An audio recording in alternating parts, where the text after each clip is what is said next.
चला तर मंडळी, आषाढी एकादशी जवळच आहे. थेंबर सुद्धा तेल, सोडा, इनो न वापरता ऍसिडिटी न होणारा पोटभरीचा पदार्थ करूया.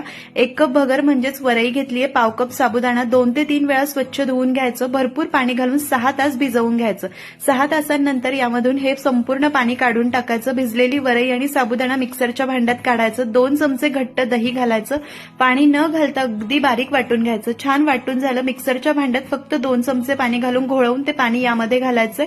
मस्त बॅटर झालं. जास्त पातळ करायचं नाही. 2-3 मिनिटं फेटून घ्यायचं. झाकून रात्रभर फर्मेंट व्हायला बाजूला ठेवायचं.